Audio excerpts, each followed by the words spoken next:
I said, today's knowledge topic is being presented by Michaela Young, who is the principal consultant with Ndeverenvironmental based out of Melbourne, and with Jason Mullins, who's, I think, working on water now with Goulburn CMA, but he was previously the Victorian CMA state climate change coordinator and was involved in this work through that role. And he's, as I said, he's also a former community of practice member, so welcome back, Jason. It's good to have you here. So Michaela and Jason will be talking about the project to develop a carbon and co-benefits co-investment guide, so lots of co's in there, and it was developed to support Victorian water sector entities with self-generation of carbon sequestration projects to meet their emissions reduction ambitions. And the guide was piloted using Winton Wetlands as a case study area in the Goulburn region, and the wetlands hold significant environmental and cultural values and were historically degraded due to their inundation in the 70s for the development of a dam. So without further ado, I will hand over to our presenter, and I see Michaela's going to start. So welcome again, Michaela, and thanks for being here. Thank you. I think I might hand over to Jason first. You wanted to do a little bit of an introduction? Oh, great. Well organised. Back to you, Jason. Straight away. I think just for a little bit of origin and background to this project. So when I kicked off 18 months ago or so, the origin of this project had been established between then DELP, which is now DECA, and the CMA, the GB CMA, with the intent to explore co-investment for, as you'd mentioned, the water sector carbon offset projects. So funding was available. The project had been briefed, but not really set up and scoped as such. And really, the intent was because the CMAs have probably stronger connections, I'm generalising, than water corps in areas such that relate to co-benefits, the ecological, cultural and social benefits that may align with a carbon offset project. It was given us to explore and develop some guidance. And for those interstate, you may or may not be aware that the Victorian water sector, particularly the water corporations, have very ambitious carbon neutrality or net zero goals, and with the intent that the sector will be carbon neutral by 2035, if not earlier. And with that, there will be need to offset, and the goal is to offset in Victoria, particularly due to Scope 1 residual emissions out of wastewater plants that are problematic and quite costly to get rid of. So there will be the need for offsetting to achieve that ambition. So we created the brief and went to market, I think it was 12 months ago or so, and there was a lot of interest in this project, not surprisingly, and we shortlisted about 5 consultants and selected Ndeverenvironmental, Michaela's team. And the clarity, or what we're clear about working with Alex Peel from now DECA, was that this needed to be a practical guide, so something that's not just another report. It needs to be something that needs to evolve and develop and, if necessary, be tweaked. So we'll let Michaela step through that. But you also mentioned that we were able to pilot this guide, so it worked out really nice that we had a little bit of money left over, and with some connections to water corps up here in the northeast, I was able to, and I knew that Winton Wetlands, which is a large wetland up in this area, that the water corps were checking it out and determining whether it was potentially feasible to do a carbon offset project. So I approached them, and knowing that that there were gaps, particularly in understanding co-benefits with such a project. They'd done a lot of carbon investigation, but lacked, cultural and social and ecological values of such a project. They were very keen to jump on board, particularly that it would align with a process we were developing. So fortunately, we're able to do that just in line as the draft guidance was prepared. So we'll step through that as well. And I know that this work has gone towards further developing the case study or the business case for that project, which is in development. So over to you, Michaela, just to step through our little project. Thank you. Thank you, Jason, for that introduction. Yeah, it was a really fascinating project to work on. So let me take you through what the guide and the sort of pilot project application actually look like. And in this context, would also like to recognize that our First Nations people, wherever you're calling in from and wherever we're undertaking activities such as carbon project development, have got a wealth of information and knowledge to bring into these projects, and that this was something that was is highly relevant, particularly to the Winton Wetlands study area, but really anywhere where we're looking at developing particularly land-based carbon projects. Just some very brief background about who we are, so you've got an idea of what the kind of work is that we do at Ndeverenvironmental. So we've recently merged with a global one of the biggest sustainability organizations, Worthwhile and Thesis. But at Ndeverenvironmental, we have been around for over a decade. We're specialists in climate change and human rights advisory. And one of our core services that is delivered by the team that I work within is that's the nature-based solutions team, is to work on particularly sequestration carbon project development, as well as implementation, as well as the co-benefits analysis and or crediting under an establishment under the various frameworks that exist. So we've got various of our team members who are accounting for nature accredited experts. So we were really well placed to undertake this project, which really required deep insights into how one actually goes about identifying land for a carbon project, how one assesses co-benefits, and then to wrap that all into a guide that hopefully will be useful beyond the Victorian water sector, because that's certainly how we've designed it to align with a process that we follow internally to support our clients. It's truly well and tested. And if any of you coming out of this meeting today would like to see a copy of the guide, Jason does have it. I'm not sure how free I am to distribute it directly, but I'm sure Jason is very happy to distribute it out amongst the group to make sure it gets out there and gets used. So let's start off with a quick overview of the guide. Now, Jason has already touched on a lot of this, and we don't have a heaps of time, so I'm not gonna go delve into the details. But we really just want to highlight that we designed this guide to be hopefully very actionable and replicable, and in a way that provides insights into this process of developing carbon projects, building in co-benefits to both people who are more expert in this field, but also to those who are working within this area, within NRM bodies, within water corporations, whatever it might be, to help you along the way to understanding with some expert support at the right stages to develop projects that really bring together, at the end of the day, that's what this guide is all about. How can we bring together both the carbon benefits and the environmental and cultural and social benefits that we all need? We need to bring into the landscape to get the results that we need.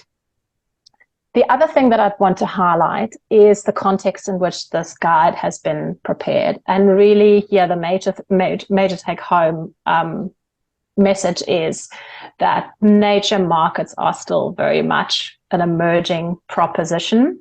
So the idea of being able to generate co-investment into carbon projects purely on the co-benefit outcomes is probably not quite there yet. But what we are seeing is really fast development in that direction with the emergence of nature credits and frameworks like TNFD, which means that corporates suddenly have much stronger incentives and sort of drivers for considering becoming involved in projects in this way. We structured the guide into two components because we realized very quickly that well, if we wanted to be practical and take people through this process, we need to both have something that can be followed and it's relatively simple. But at the same time, carbon project development and co-benefit analysis is not something that is inherently very simple and can be complex. So, and we wanted people to, or the readers to be able to have access to the kind of supporting material and guidance that'll set them along the right path to developing projects and getting their heads wrapped around how to approach the process. So we've kind of got a part A and a part B to the guide. The part A really sets out the process and a step-by-step guide for developing a carbon project and integrating co-benefits into it. Sam's going to be away next week as well, so we have to talk to him pretty much tomorrow. Is that so? Maybe we'll just link it up and then we'll. Okay, I think someone's possibly not muted. And then the part B contains supplementary guidance material for each of the steps in the guide, as well as some more detail on the Winton Wetlands pilot study. So here's an overview of the process and the content of the slide and what you can expect when you email Jason after this and ask him for a copy. So in the flow diagram at the top, you see the process that we propose organizations go through in developing these projects with co-benefits. It is the process that we also follow internally when we support our clients. So it is truly a well and tested process. So, and then the guide material that is provided is in part A. Each of the 7 stages that are set out in the flow diagram comes with a unique set of steps to follow in order to kind of complete that particular stage. And then each step is coupled with additional guidance material in the part B for those who want to read a little bit deeper. For example, identify specific tools that could be used to undertake a specific assessment, or understand in more detail what some of the processes are that you'd need to go through in order to develop a project. So let's delve into a little bit of detail as to what this process actually looks like. So really at the beginning, it's about identifying target sites. So that is about identifying areas where the carbon potential of the land will be conducive towards setting up a carbon project, and that's kind of really forms the baseline. And hopefully, out of that process, you then end up with either an area where you know there's good carbon potential, or a particular portfolio of sites that your organization might own and that might be suitable. You then go ahead and identify what types of projects would be suitable to that particular landscape, and then move on to evaluate more deeply what the co-benefits are that could be associated with those particular sites.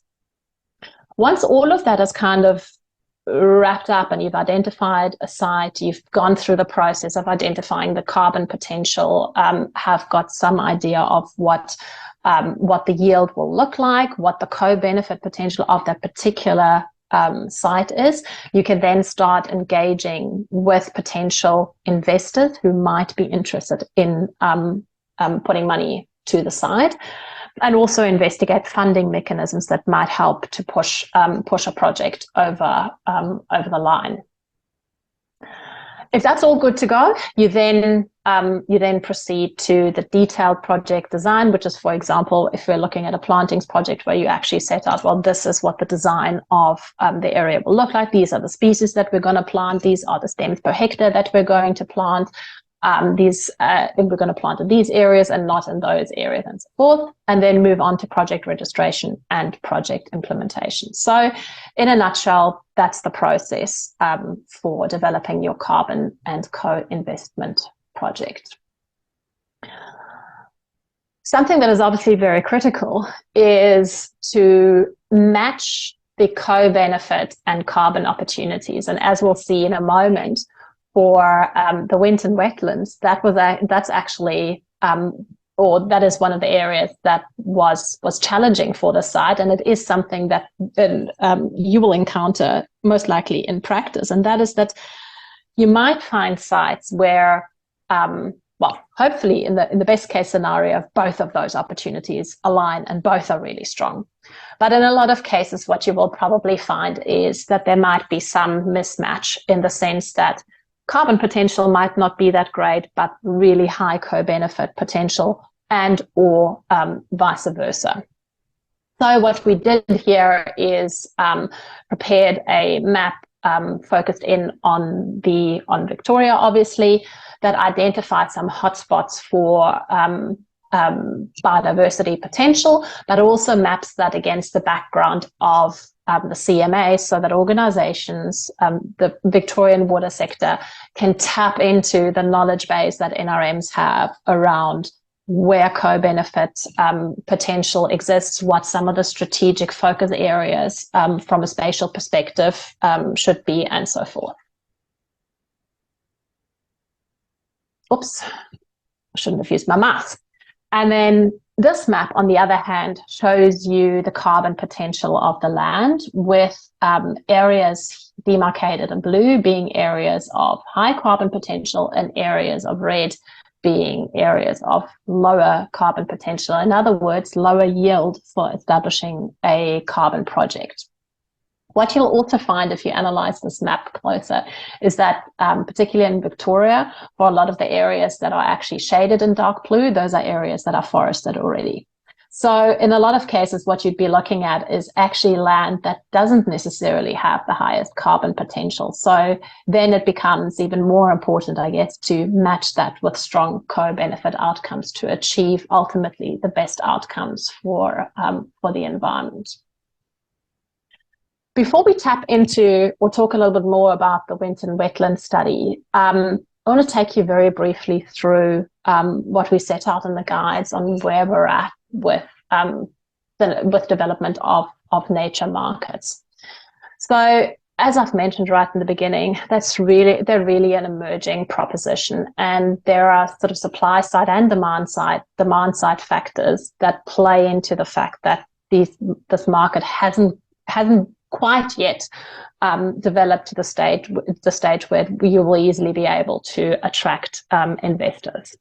So on the supply side, we've got the issue that nature market products are very limited at this point. And something that comes very clearly out of the Winton Wetlands study is that there are methods for certifying co-benefit outcomes and measuring them, but they don't necessarily translate into tradable, fungible credits that can be sold and traded in the market. You also have, there are a couple, but very few of those nature credits that are around. And you have often, when you're talking about carbon projects, limited ability to decouple the nature benefits from the carbon benefits. So what we're kind of seeing in the carbon market at the moment is we've moved from this sort of area at the top here. We've got an unquantified nature claim, which we call a soft claim, and a carbon credit kind of being coupled together, and those credits trading at a price premium. So for example, environmental plantings projects or savanna burning projects trading at higher prices than, say, for example, HAR projects.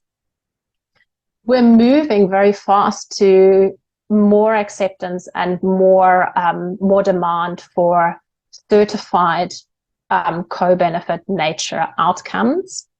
But again, we're not yet able to decouple the two to trade in the nature claims separately from the carbon credits. We do have some schemes that kind of couple the two, but often they are spatially distinct. So for example, you get one product where you're coupling a carbon credit with a nature credit for a project that is taking place somewhere else under a different scheme, and they kind of get bundled together and then bought together. So bundling together is at the moment possible, but decoupling from one project is very hard to do at the moment. On the demand side, so those are kind of the supply side development, nature credit development factors that we still need to work our way through. On the demand side, the drivers are still shaping up, but they're developing really fast thanks to TNFD and so forth. The other thing that is really still lacking at the moment is a clear return on investment for those sort of institutional investors. And what I'm hoping really to see in the coming year or couple of years is a shift in conceptualization towards return, not necessarily being that financial return, but the return and the outcomes to nature, which again will become way more important to our institutional investors and organizations as TNFD and, for example, the recent opinion on director's duty and nature impacts really make clear that organizations do have a duty to consider those impacts. But at the moment, we're not quite there yet, which means that it's a high-risk proposition for most investors to invest purely in the co-benefit component of carbon projects. Which leads us to having a quick talk about the Winton Wetlands study. So one of the things that we found is with the Winton Wetlands, various studies had already been undertaken, for example, into the carbon potential. So what we listed here is sort of the first 4 stages of the carbon co-investment process and the sub-steps that actually fall within each of those stages. So with the Winton Wetland sites, we were only able to test components of this process, but it created a really good real-life scenario because actually what will happen in practice is probably that someone will come to your organization or another organization and present with an opportunity that to some degree has already been studied by someone else. So it was a very realistic example to work on. So a couple of the things that we were able to do for the site is to undertake the detailed co-benefit evaluation. We undertook some early stakeholder identification mapping and ongoing mapping and made some recommendations around ongoing management. And there were some really fascinating outcomes that came out of that component of the work that we undertook. And then we developed some of the early elements for an investment proposal.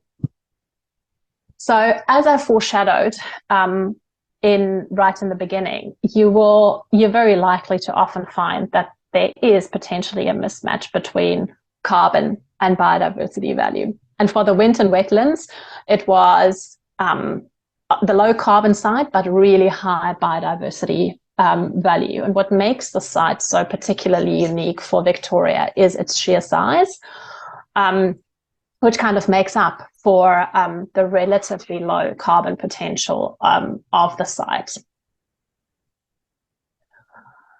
Then the second lesson that came out of the Winton Wetlands and caused us to make some revisions to the guide and incorporate stakeholder engagement much more prominently as a feature within the guide is this idea of, well, who do we engage with? When do we engage with them, and who's important? How do we determine who to talk to when? And in this process, it was really important to have the backing of the CMA through Jason, because Jason held a lot of the relationships to people who knew things about the site or could get us talking to the right people at the site who were initially very reluctant to talk to us.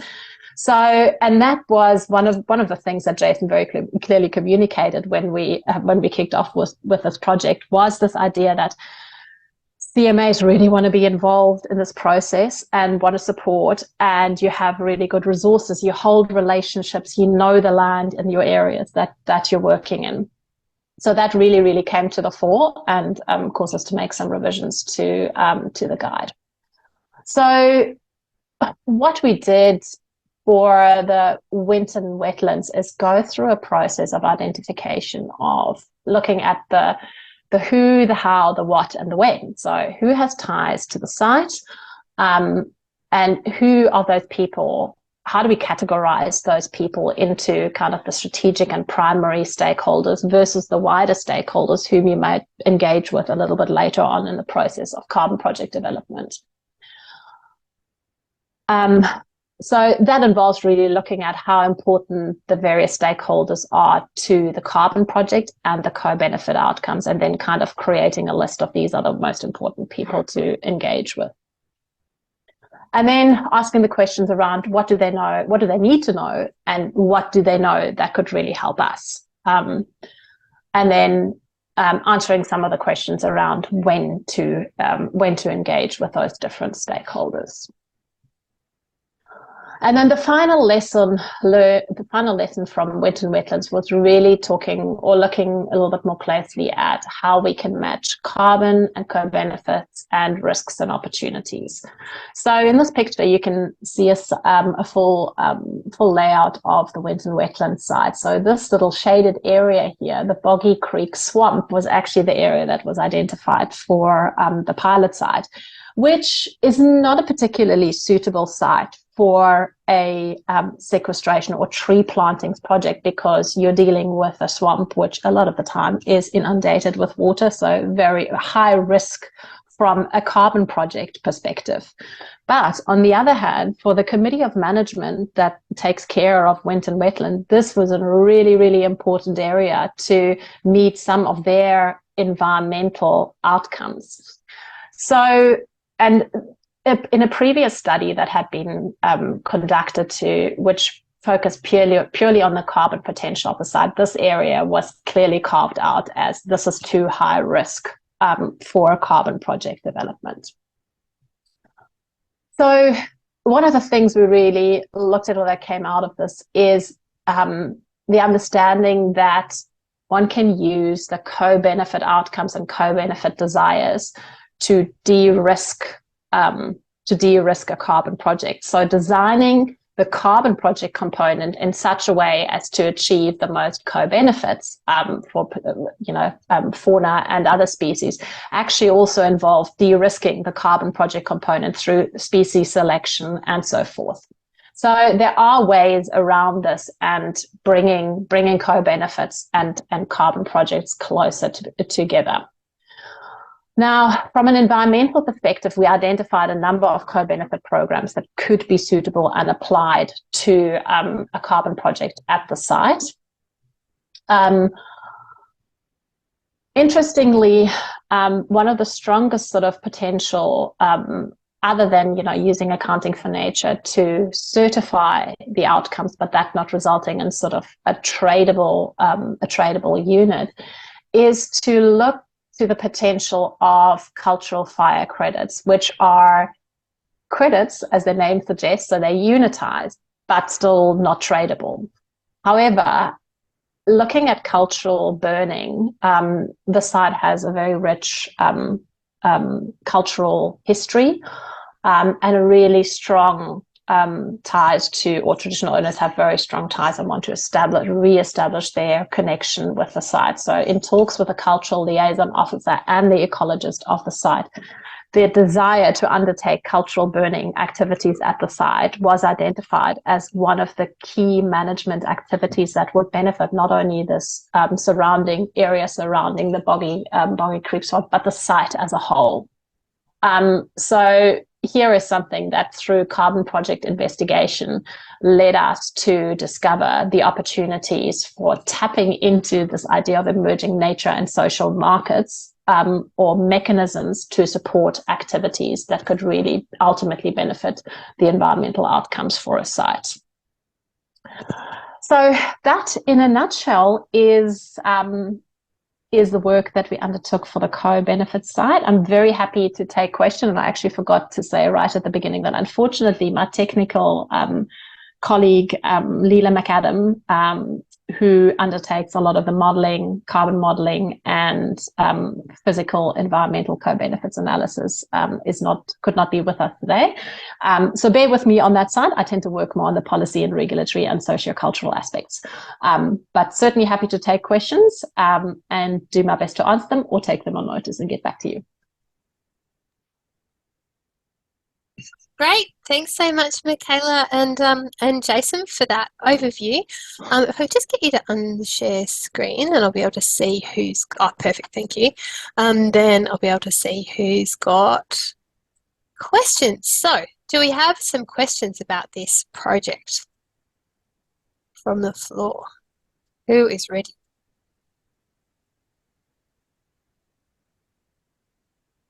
I had a question if everybody else is just warming up to their questions. So I just was wondering, so with the accounting for nature stuff, and I see Chris Norman has got his hand up now, so I will go to you in a second, Chris. With the accounting for nature, so did you use the accounting for nature framework to inform the pilot, or is it just the potential to use that? I muted myself. I forgot to unmute myself. Yes, so we didn't go to the process of actually undertaking the baseline monitoring that you would need to start establishing the environmental accounts. But what we did do is identify the potential methods that are already out there that could be used and are suitable for the particular site, and on the basis of the environmental assets that were located at the site. Great. So you could potentially, so the guide identifies a number of methods that could be used to verify the co-benefits. Yep, correct. Yep. Okay, great. Thank you. Chris Norman, did you want to ask your question? Thanks, Rachel. Thanks, guys. Excuse me for your presentation. I was surprised with the map of Victoria, the minimum number of threatened species. Maybe it's just the way I looked at the map, but you only had a small handful of birds, mammals, reptiles. Was there some prioritisation process around threatened species? So I would have thought that Victoria to have a lot more extensive threatened species than that would add to the co-benefit conversation. Oh yeah, and absolutely. Look, this map is obviously it's a very high level map that is more for illustrative purposes rather than being very accurate. What the guide does do is, so for example, you would have seen in the slide for Winton Wetlands where I compared the carbon potential and the biodiversity values of that site. You saw another particular tool known as Nature Kit that could also be used to identify the co-benefit value. So the broader Victoria-wide map, I guess, just is there to give some indication of this is where, particularly in parks are located, where you might find some particular environmental assets of fauna and flora of interest, but certainly very high level. And the guide points organizations to much more specific tools that can be used to undertake that co-benefit analysis at a finer spatial scale. Thank you. Great. Thank you. Rhiannon's got her hand up. I'd like to ask your question. Thanks, Rachel, and thanks, Michaela and Jason. I was wondering if you could use the guide in reverse. So if you were a region that had some sites that you thought we would really like to seek investment for the co-benefits, could you use it that way? Yeah, absolutely. I don't see why not. So it's starting with the co-benefits rather than the carbon. Yeah, I don't see why not. Your challenge again, so the only challenge will be around if there's absolutely no carbon potential, how do you generate the interest from investors at this point where the co-benefit outcomes won't necessarily result in that return to the investor? But wait 2 or 3 years and we will see how organizations respond to the latest developments on legal opinions, clearly telling directors of organizations that they have a duty to consider climate-related nature impacts. It could even be a flip claim. It could be a harder claim on the co-benefits and a soft claim on carbon. Just you could just do a calculation and just assume your carbon offsetting, just so you know, without actually claiming them. Yeah. Thanks for the question, Rhiannon. Thanks, Jason and Michaela. It was actually a question I'd written down the same thing. Can we start with the co-benefits and work backwards through the carbon? But it's interesting to hear about your view on the potential, I guess, legal, like where it might get to with markets in the future, because I actually had somebody, sort of a lawyer the other day, say, oh, well, what might end up happening is that people are making, sort of biodiversity claims then with a soft carbon claim, if you like, as part of that. So the carbon becomes the co-benefit and the biodiversity credit becomes the sort of the primary mechanism for getting investment. So it's interesting to hear that repeated. Absolutely. At the moment, I guess it's just carbon tends to be the thing that unlocks the potential of the site, and then you can incorporate the co-benefits into it. It would be really nice to see it flipped. Thank you. Now we've got a question from Leonie in the chat, which is, I may have missed it, but how long from the start of a project to when the co-benefits were identified? So I guess, what's the sort of assessment process look like? Yeah, okay. Timing. So it depends on what sort of spatial scale you're talking. So first is the process of sort of stepping back and trying to identify strategic areas of interest. So that's where you're kind of matching, well, this is the kind of project type that I have in mind. So whether it's, soil carbon activities or the more pure environmental revegetation, tree planting activities. And you match that in the landscape to where there's co-benefit potential. So you're kind of doing a high level merging right from the start, wherever that's possible.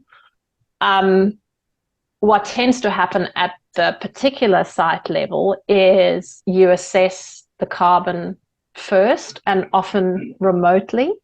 And again, that stage can also involve straight away the assessment of the co-benefit potential of that land through some of those tools that I've mentioned, Nature Kit in Victoria, for example, and various other tools that can be used to identify the potential of the site.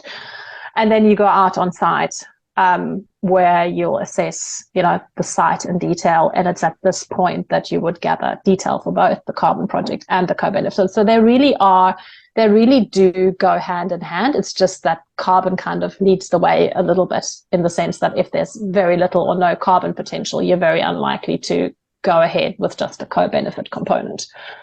I hope that clarifies. Thank you.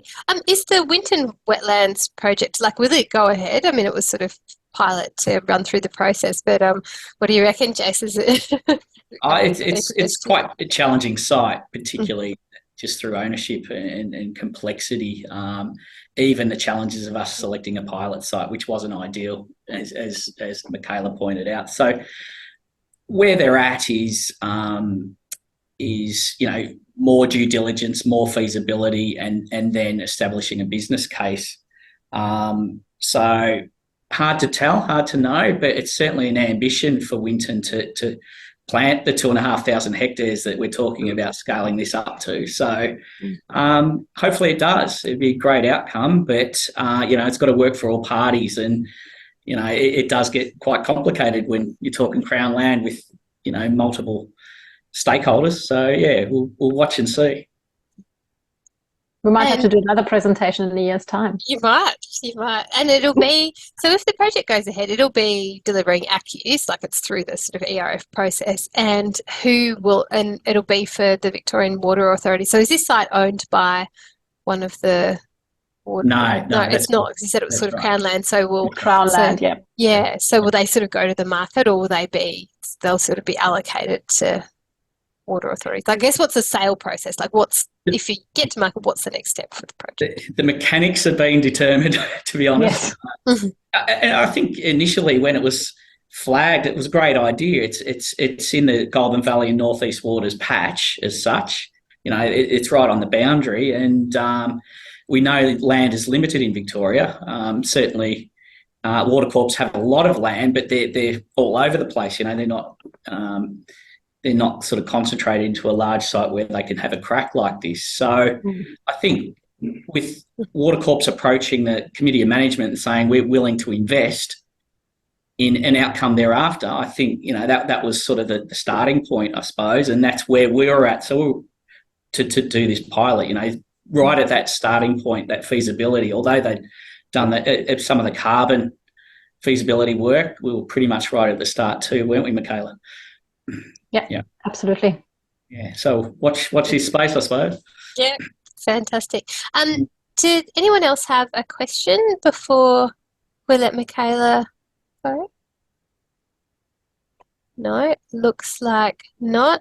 Well, look, thanks so much, Michaela, for coming in. It was wonderful to get a sort of quite a good presentation, I suppose, sort of looking at a real on-ground issue and how it might work, to see how some of these strategic issues in terms of company like liability for more nature positive outcomes and things might fit in a very sort of practical way in terms of bringing them together at a regional NRM sort of scale and to achieve outcomes that people are looking for at that level. So thanks so much for joining us. It was great to get the update. Thank you for having me, and thanks for the great questions. If anyone has any additional questions or would like to have a chat, always happy. Reach out to Rachel and she can pass on my contact details. Great. Thank you so much. Thank you. Bye.